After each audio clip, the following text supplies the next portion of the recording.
आगे बढ़ेंगे। प्रदेश के मुख्यमंत्री अशोक गहलोत ने जोधपुर वासियों को कई बड़ी सौगातें दी है। मुख्यमंत्री ने जोधपुर के सरदारपुरा, सुरसागर शहर और लूणी विधानसभा क्षेत्र में करोड़ों रुपए की लागत से कई योजनाओं का शिलान्यास किया, तो वहीं बनकर तैयार हो चुकी कई योजनाओं का लोकार्पण भी कर जनता को समर्पित किया गया। मुख्यमंत्री की ओर से 4 विधानसभा क्षेत्रों में कुल 139 करोड़ 20 लाख रुपए की योजनाओं का लोकार्पण और शिलान्यास कर जनता को बड़ी सौगात दी है। मुख्यमंत्री की इन सौगात के बाद जोधपुर के जनप्रतिनिधियों के अलावा जनता में भी खुशी का माहौल है।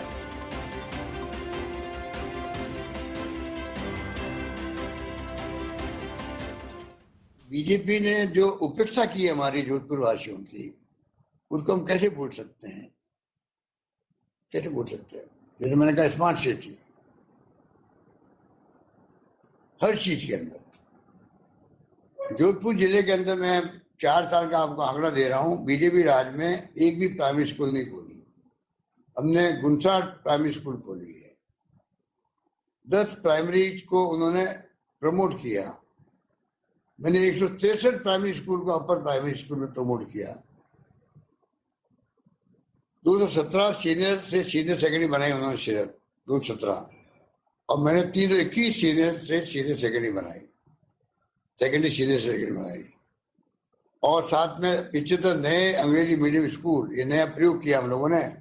और पूरे कहते हैं गर्व है, पूरे राजस्थान के अंदर, गांव के अंदर भी गांव वालों ने इसको वेलकम किया है, वेलकम किया है, क्योंकि लोग समझ गए हैं कि वक्त बदल गया है। इंटरनेट का जमाना है, कंप्यूटर का जमाना है, बच्चे इंग्लिश पढ़ेंगे, अंतर्राष्ट्रीय लैंग्वेज है, ये काम आएगी। तो मुझे खुशी है कि आज करीब 3 लाख बच्चे से ज्यादा हो गए हैं स्टूडेंट्स, और लॉटरी खोलनी पड़ रही स्कूलों के अंदर, इंग्लिश स्कूलों के अंदर। तो समय मंत्री ममता भूपेश दौरे पर पहुंची, जहां मंत्री ने महात्मा ज्योतिबा फूले छात्रावास में पहुंचकर पौधारोपण किया। इस दौरान सैनी समाज की ओर से मंत्री का स्वागत किया गया। वहीं जिला प्रमुख हीरालाल सैनी सहित प्रमुख पदाधिकारी भी शामिल हुए। दौसा पहुंची मंत्री ममता भूपेश ने मानवीय संदेश दिया। जिरौता मोड़ पर एक कार जानवर से टकरा गई, जिससे कार सवार वृद्ध दंपत्ति घायल हो गए। हादसे के दौरान वहां से गुजर रही मंत्री ने घायलों को अपनी एस्कॉर्ट गाड़ी को भेजकर जिला अस्पताल भिजवाया। मंत्री कई निजी उद्घाटन समारोह में भी शामिल हुए।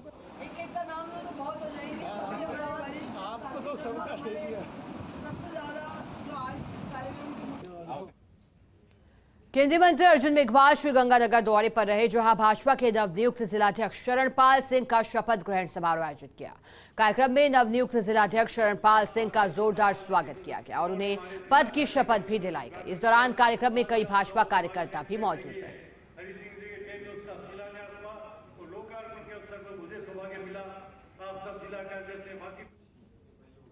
खबर अलवर के कठुमर से है, जहां मंत्री भजनलाल जाटव ने भीमराव अंबेडकर की मूर्ति का अनावरण किया। इस मौके पर कैबिनेट मंत्री भजनलाल जाटव ने समारोह को संबोधित किया। इस दौरान उन्होंने कहा कि डॉक्टर भीमराव अंबेडकर ने एक वोट की ताकत दी, जिसे राजा हो या फिर कोई और, उसे अपनी चौखट पर आना ही पड़ता है। समान नागरिक संहिता लागू किए जाने की मांग को लेकर जयपुर में भी आवाज बुलंद की गई। राजधानी में युवा शक्ति मंच ने समान नागरिक संहिता को समर्थन देने के लिए परकोटा क्षेत्र में पैदल मार्च निकाला। इस दौरान शहर के युवा जोश से लबरेज नजर आए और एक देश एक कानून के नारे लगाए। चौगान स्टेडियम से शुरू हुआ पैदल मार्च छोटी चौपड़, तिपौलिया, चौड़ा रास्ता होते हुए न्यू गेट रामलीला मैदान पर संपन्न हुआ। इस दौरान भारी पुलिस बल भी तैनात रहा। पदमार्च का कई स्थानों पर स्वागत किया गया। प्रदेश संयोजक सुनील सिंह ने कहा कि दुनिया के सभी देशों में सभी नागरिकों के लिए एक ही कानून है, लेकिन भारत ही ऐसा देश है जहां 2 कानून है। यहाँ क्रिमिनल और सिविल कानून लागू है। क्रिमिनल कानून में तो सब बराबर है, लेकिन सिविल कानून में अलग अलग वर्गों को अलग अलग अधिकार दिए गए हैं। वहीं मंच के प्रदेश महामंत्री गौरीशंकर ने कहा कि देश में एक विधान, एक संविधान और एक कानून होना चाहिए। इसके लिए समान नागरिक संहिता बेहद जरूरी है। बीकानेर में शिक्षा मंत्री डॉक्टर बीटी कल्ला ने राजकीय उच्च माध्यमिक विद्यालय बघीर में हल्दीराम एजुकेशनल सोसाइटी द्वारा नवीनीकरण कार्यों का और अत्याधुनिक शिक्षण उपकरणों का लोकार्पण किया। इस अवसर पर डॉक्टर कल्ला ने कहा कि सज्जन लोगों द्वारा विद्या, धन और शक्ति का सकारात्मक उपयोग किया जाता है। हल्दीराम एजुकेशनल सोसाइटी ने इसी सिद्धांत का अनुसरण किया और विद्यालयों में अमूलचूल बदलाव का बीड़ा उठाया। उन्होंने कहा कि राज्य सरकार शिक्षा के विकास को लेकर संकल्पबद्धता के साथ कार्य कर रही है। मुख्यमंत्री अशोक गहलोत के नेतृत्व में प्रदेश में 3000 से अधिक महात्मा गांधी अंग्रेजी माध्यम स्कूल खुल गए हैं। वहीं 2000 विद्यालय और खोले जाने की तैयारी है। इसके साथ ही उन्होंने मुख्यमंत्री चिरंजीवी स्वास्थ्य बीमा योजना, कामधेनु पशु बीमा योजना, 100 यूनिट बिजली सहित राज्य सरकार की विभिन्न योजनाओं की जानकारी दी। इस मौके पर माध्यमिक शिक्षा निदेशक कानाराम ने कहा कि स्कूलों में आधारभूत सुविधाओं के विकास को सर्वोच्च प्राथमिकता दी गई है। कार्यक्रम की अध्यक्षता हल्दीराम ग्रुप के शिव रतन अग्रवाल फन्ना बाबू ने की। उन्होंने स्कूल क्षेत्र में नेटवर्क की समस्या के मद्देनजर स्मार्ट बोर्ड के संचालन के लिए ऑप्टिकल फाइबर लगाने हेतु 1.5 लाख रुपए देने की घोषणा की। मूक बधिर विद्यालय सरकार ने खोला, लेकिन इसके भवन के निर्माण और साजो सज्जा हल्दीराम जी चैरिटेबल ट्रस्ट ने की है। इसके लिए हम उनका आभार व्यक्त करते हैं।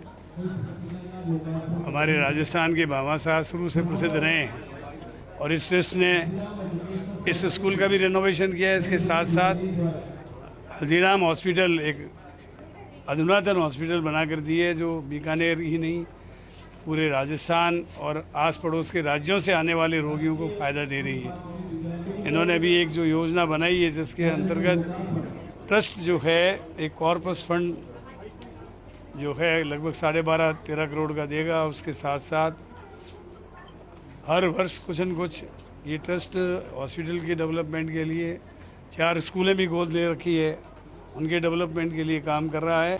बहुत अच्छा इस विद्यालय को रीडेवलप किया गया है, जिसमें जैसा मुझे बताया पहले यहाँ पर बहुत जर्जर अवस्था में था और पानी भरने की भी समस्या थी। तो इसका पूरा सिविल वर्क जो है वो दानदाताओं के द्वारा जो हल्दीराम एजुकेशन सोसाइटी उसके माध्यम से हुआ है। तो मेरे ख्याल से इस राजकीय विद्यालय को एक नया स्वरूप दिया गया है। मेरे ख्याल से ये राजस्थान का सबसे अच्छा एक स्पेशल विद्यालय होगा। ये मूक बघीर स्कूल में जो नए सिरे से रिनोवेट हुआ है और बच्चों को बैठने की सुविधा, कुर्सी, table, smart TV, toilet, bathroom, छतों पे पानी इकट्ठा होना, सब इस चीज़ों को देखते हुए हमारे परिवार में ये सब की सुविधा की है। तो बच्चों को, ऐसे बच्चों को हम अगर आगे बढ़ते हैं तो जितनी खुशी हम मिलती है उस खुशी का हम आपको अंदाज नहीं लगा सकते। प्रतापगढ़ में पुलिस ने युवती और महिलाओं के साथ छेड़छाड़ करने और पुलिस हिरासत से भागने के मामले में गिरफ्तार मंचले को अदालत में पेश किया, जहां अदालत ने मंचले को जेल भेजने के आदेश दिए। थाना अधिकारी जीवतराम ने बताया कि मानपुरा निवासी हरीश कुमावत ने 18 जुलाई को प्रकरण दर्ज करवाया था। गांव के मंदिर में आने जाने वाली युवती और महिलाओं के साथ गांव का ही रहने वाला मनीष धोबी छेड़छाड़ करता है और अश्लील फप्तियां भी कसता है। कई बार गांव वालों ने समझाया भी, लेकिन यह अपनी हरकतों से बाज नहीं आ रहा था। इस पर एसपी अमित कुमार के निर्देशन में पुलिस ने कार्रवाई करते हुए मंचले को घर से ही गिरफ्तार कर लिया। जयपुर में सिरसी रोड स्थित स्वर्ण भूमि में विधायक गोपाल मीणा को जयपुर देहात कांग्रेस अध्यक्ष का पदभार ग्रहण करवाया गया। पीसी चीफ गोविंद सिंह डोटासरा, प्रभारी सुखजिंदर सिंह रंधावा की मौजूदगी में पदभार ग्रहण का आयोजन हुआ। कार्यक्रम में वेद प्रकाश सोलंकी, लक्ष्मण मीणा, रामचंद्र सरधना, बाबूलाल नागर, गोपाल मीणा, अमृता धवन, लालचंद कटारिया, राजेंद्र सिंह यादव, आलोक बेनीवाल, इंद्राज गुर्जर, अन्य मंत्री और विधायक भी शामिल हुए। इस दौरान गोपाल मीणा ने कहा कि संबोधित करते हुए जानकारी दी कि कांग्रेस को आगामी चुनाव में मजबूती हासिल होगी। घर घर जाकर जनता को कांग्रेस से जोड़ेंगे और कांग्रेस कमेटी ने हमेशा कांग्रेस को मजबूत किया। इस आगामी चुनाव में भी कांग्रेस को जिताना लक्ष्य है। नेता एकजुट हैं, सारे नेता एकजुटता से काम कर रहे हैं। बहुत लाल डायरी, पीली डायरी जो आएंगी सब सामने आ जाएंगी, लेकिन अभी मेरे पास में कोई चीज़ नहीं है। मैं आपको जब भी कोई बात कहता हूं तो खुद को बुलाऊंगा और आपको बुला के और कोई बात करूंगा। जो अध्यक्ष बने गोपाल मीणा जी, हम सब कार्यकर्ता, सब हम नेता, सब गोपाल मीणा जी के साथ हैं और उनको बधाई देने के लिए यहाँ पे आए। बहुत बहुत कि जयपुर जिला देहात कांग्रेस कमेटी की जो मजबूती है हर कार्यकर्ता को मजबूत करके हर जगह जाके उनको मजबूती करेंगे और 11 सीट हमारे जयपुर जिला देहात में हम कोशिश करेंगे कि 11 की 11 सीटें हमारी कांग्रेस की जीते। और मैं पूरा प्रयास के साथ में जो अभी हमारे को डोडासरा जी ने और रंधावा जी साहब ने दोनों ने मुझे छूट दी है कार्यकारिणी में कि आप युवाओं को, बुजुर्गों को, महिलाओं को, सबको लेकर और सब कार्यकर्ताओं को एक साथ लेकर हम चलने की पूरी कोशिश करेंगे। जयपुर के जगत गुरु रामानंदाचार्य राजस्थान संस्कृत विश्वविद्यालय में व्याख्यान समारोह आयोजित किया गया, जहां समारोह में संयोजन अनुसंधान केंद्र निदेशक डॉक्टर माता प्रसाद शर्मा और संचालन दर्शन विभाग अध्यक्ष शास्त्री कोसलेंद्र रास ने किया। वहीं इस दौरान समारोह की अध्यक्षता करते हुए कुलपति प्रोफेसर रामसेवक दुबे ने कहा कि अधिक मास अनाम है। इस नाम को भगवान विष्णु ने अपना नाम देकर पुरुषोत्तम मास बना दिया। कार्यक्रम में ज्योतिष विभाग अध्यक्ष डॉक्टर विनोद शर्मा ने सूर्य की संक्रांति नहीं होने से अधिक मास के कारण बताए। इसके साथ ही कार्यक्रम में कुल सचिव भंवरलाल मेहरा और वित्त नियंत्रक दुर्गेश राजौरिया सहित अनेक शिक्षक और विद्यार्थी उपस्थित। आगे बढ़ते हैं। जैसलमेर में आर्मी कैंट के भीष्म द्वार के पास सेना की वर्दी में घूम रहा संदिग्ध युवक पकड़ा गया। सेना ने पूछताछ के बाद युवक को पुलिस के सुपुर्द कर दिया। पुलिस की पूछताछ में सामने आया कि युवक शराबी है, जो कि शराब के नशे में आर्मी कैंट के पास पहुंच गया। सुबह स्टेशन के सामने एक दुकान से इसने आर्मी की वर्दी खरीदी और शौकिया तौर पर वर्दी पहनकर घूम रहा था। हालांकि सेना ने पुलिस को अब तक कोई रिपोर्ट नहीं दी है। अब इस संबंध में उच्च अधिकारियों से निर्देश लेकर संयुक्त जांच या फिर अन्य कार्रवाई की जाएगी।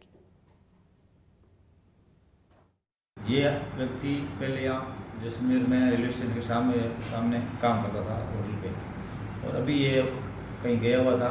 कल रात को ये जोधपुर से रेलवे से टिकट लेकर रेलवे स्टेशन उतरा और रात को ही रुका। लेकिन सुबह इसने रेलवे स्टेशन के सामने एक जनरल स्टोर है, वहाँ सैनिक वर्दी ली। सैनिक वर्दी लेकर ये रोड पे खड़ा था और वहाँ से किसी आर्मी वाले से लिफ्ट लेकर ये आर्मी विश्व द्वार गेट पर पहुँचा। तो वहाँ पर आर्मी वालों से पूछताछ की तो भाई आर्मी वर्दी में कैसे हैं क्या, तो वो संतोषजनक कोई जवाब नहीं दे पाया। लेकिन पूछताछ में उसने बताया कि मैंने 100 रुपये ड्रेस ली थी। खबर अब डूंगरपुर से है, जहां स्कूली छात्राओं से यौन शोषण के मामले में आरोपी हेडमास्टर रमेश चंद्र कटारा के मोबाइल की FSL रिपोर्ट में हैवानियत के सबूत मिले हैं। मोबाइल से पुलिस ने कई फोटो रिकवर किए हैं, जिन्हें पुलिस से बचने के लिए डिलीट कर दिया था। पुलिस 24 जुलाई को यौन शोषण मामले में 1500 पेज की चार्जशीट पेश करेगी। इसे लेकर SP कुंदन कंवरिया ने आदेश दे दिए हैं। बता दें कि शिक्षक की दरिंदगी का मामला 31 मई को सामने आया था। गर्मियों की छुट्टी में भी शिक्षक मासूम बच्चों को स्कूल बुलाता था, जिसका खुलासा होने के बाद पुलिस ने आरोपी के खिलाफ केस दर्ज कर उसे गिरफ्तार किया। शिक्षा विभाग ने आरोपी शिक्षक रमेश चंद्र कटारा को सस्पेंड कर दिया। सरकारी स्कूल के प्रधानाध्यापक के विरुद्ध स्कूली छात्राओं को द्वारा छेड़छाड़ और यौन शोषण का आरोप लगाया गया था, जिसका अनुसंधान मेरे में किया गया था। अनुसंधान के दौरान मेरे द्वारा आरोपी का मोबाइल जब्त किया गया था तथा मोबाइल की कॉल डिटेल निकलाई गई थी। मोबाइल जब्त करके हमने मोबाइल को FSL भेजा, जहाँ से कुछ फोटोग्राफ्स रिकवर हुए हैं जो घटना की पुष्टि करते हैं, तथा कॉल रिकॉर्डिंग से भी घटना की पुष्टि हो रही है। आगे बढ़ते हैं। कोटा के अनंतपुरा क्रशर बस्ती के पास वन विभाग की जमीन पर अवैध खनन और कब्जा कर रहे हैं माफियाओं ने वन विभाग की टीम पर भी हमला कर दिया। जमीन पर अवैध खनन और कब्जा कर रहे लोगों को वन अधिकारी और कर्मचारी रोकने के लिए गए थे। इस दौरान करीब 80 लोगों ने एक साथ टीम पर पथराव कर दिया, जिसमें आधा दर्जन के करीब कर्मचारी घायल हो गए। वहीं पथराव में 2 सरकारी वाहन भी क्षतिग्रस्त हुए। इस मामले को लेकर पुलिस को सूचना दी, लेकिन हमलावर वहां से फरार हो गए। कर रहे हैं हम यहाँ पे कोई ट्रैक्टर और कोई ब्लास्टिंग अवैध खनन करने नहीं दे रहे हैं। तो आज इन्होंने सबने चारों तरफ से घेराव करके स्टाफ के ऊपर पत्थरबाजी करी है, ताकि वो हमारा डेमो कम करे और ये हमसे डर जाए। उस हिसाब से इन्होंने पत्थरबाजी की है। फिर उसके बाद में हमारा सारा स्टाफ आया है और पुलिस को भी सूचना दी है, ताकि हम इनको वापस खदेड़ कर वापस करें। लगभग सर 70 से 80 लोग थे।